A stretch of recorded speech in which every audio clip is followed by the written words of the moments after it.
So I got yet another problem. It's never ending. You saw earlier I put these new bearings in, seals. I already pulled the seals out. I'm gonna have to take those bearings out and install a C-clip eliminator kit. I bought a Moser,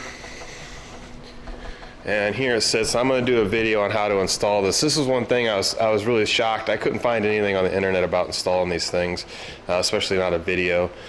So I'm gonna go ahead and make a video on how I do this. The whole reason this started, well, I needed to get rid of those C-clip axles anyway, but when I put the new gears in, the 373s, the carrier is slightly offset towards the driver's side now, about 0.15 inch. And it's just enough to where I can't get the Wilwood brakes to line up right.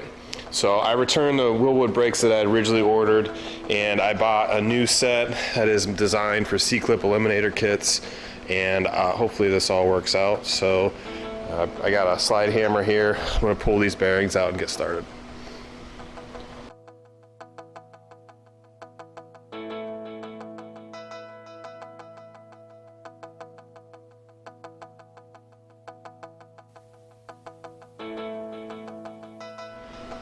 Alright, so I got my new bearings out. Those brand new shining bearings. Of course, they got destroyed. There were pieces inside the axle housing. Very careful to get those out. I can only imagine if one of those bearing pieces went through my gears. It'd probably be devastation. I want to show you what the eliminator kit comes with. It comes in this white box. I think it's a Moser 90 or MSR-9200, and it came with two of these. One there. There's one here. 8 bolts, lock washers, and aluminum silicone instant gaskets. And basically this did not come with it. This is a piece of 1.5 inch pipe. The ID is about 1.42, and it sits perfectly on there so that this ends up getting pressed onto here. Now one of the first things I've got to do is I've got to cut this off, and they want me to leave an 1/8 inch. So I'm going to find something to go around this perimeter here, mark it, cut it off with a wafer wheel, clean it all up. That'll be ready. Now also my Wilwood brake kit requires an axle offset of 2.91 inches. The way you measure that is I measured from the face of this flange to the face of the axle hub.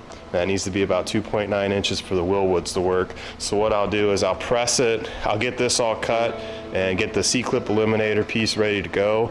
Then I'm gonna start pressing that axle into the C-clip eliminator until I get that perfect 2.9 inches that Wilwood calls for. And it'll just be kind of probably a time-consuming process. So first, I'm gonna get this cut off.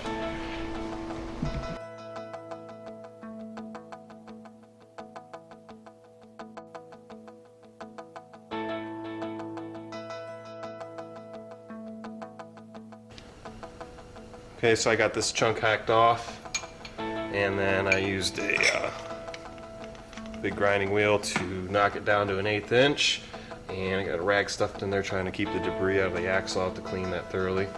And at this point though, I've got an issue. I put some Dykem Blue on this, and it's actually hitting inside. So what I got to do is taper this right here, and I'm going to do that with the Dremel. A little bit of work, that's what it ended up looking like. I'm going to clean it up with some sandpaper later, pull the rag and get it cleaned up. Let's get the axle pressed into the C-clip eliminator. There's how I got it set up in the press, and again I'm just going to press it until I get close to the number's actually 2.81, not 2.91. So 2.81 inches, test fit it, bring it back, press a little bit more until I get it absolutely perfect.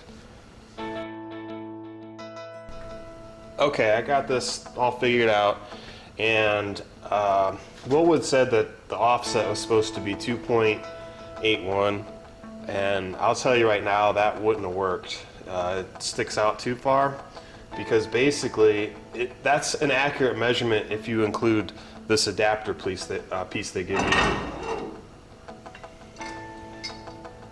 You can see that there. So the caliper mounts on the back here, and you put this on, and then the C-clip eliminator goes up flush against that. So what I ended up with, I'm not even gonna have to use shims in the back. It says that you might have to shim the caliper to get it centered. I got it set perfect, and my measurement was 2.66 from the back of this aluminum eliminator to here, which I don't think really means much. I would just say my advice, if any of you watching this want to take on a project like this, is do it by trial and error more than reading the manual exactly word for word. What I did is I just pressed these together about 10 to 20, 30 thousandths at a time, and just kept on test fitting it until I got a perfect fit. So that's what I ended up with. So now what I'm gonna do, and again, the directions don't say anything about it, but somehow I gotta seal up this axle. So I'm gonna put a bead of that RTV stuff or whatever, that sealant they gave me in the eliminator kit. I'm gonna put a bead on the back of this adapter. Go ahead and get that in position.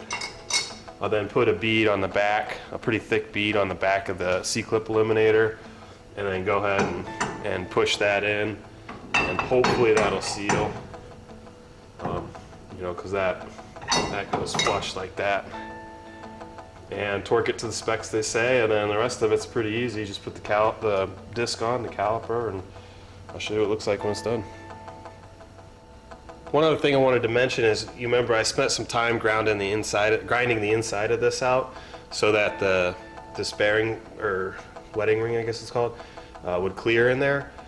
Now looking at it with the extra space provided by this bracket, you probably wouldn't have to do that, but I'm going to go ahead and I'm going to do it on the other side, just so that you know it's consistent on both sides. All right, here we go. It's all done. And that's how it turned out. All I got to do is the driver's side, and that'll be that. Put my gear oil in, and install the rest of my brake lines, and it'll be good to go. That's right, it's all done. All I gotta do is get rid of those parking brakes there. I'm not gonna have parking brakes anymore. Sorry, it's so loud. And also, right now I'm breaking in the bearings. I apologize, I didn't get a chance to show you the rear end. I had already packed it up before I thought to film it.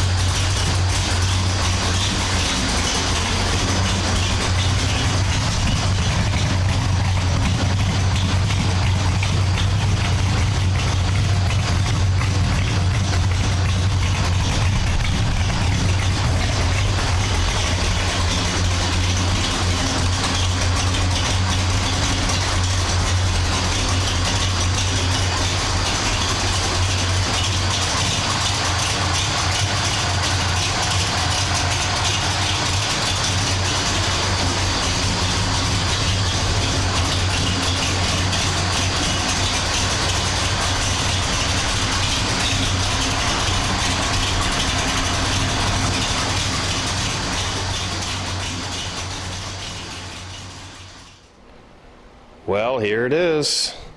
Finally complete for now, until I dream up something else to change, but Wilwood disc brakes are installed, bled out, seem to be working good. Still got to do the break-in procedure. It's basically the stance of it. I'm stuck in the garage, sorry. As soon as it warms up and the weather breaks, I'll get a good video of this thing outside where you can really take a look at it. But for now, this will have to do. I went ahead and polished the rims for you guys. They're kind of growing on me, but I still think I'm going to change them. Again, they're 17s. You can see the Wilwood emblem sticking through. It's nice. I had thought about doing red, but it was an extra $100, and I don't know. On top of that, I didn't really want it to stick out that much. I prefer it kind of being like sleeper looking. This is the rear. C-clip eliminator installed. Got the gear oil in. No leaks. Bled the brakes. We are good to go. Now it's just a matter of time to wait for the weather to break. So thanks for following this, and as usual, take it easy.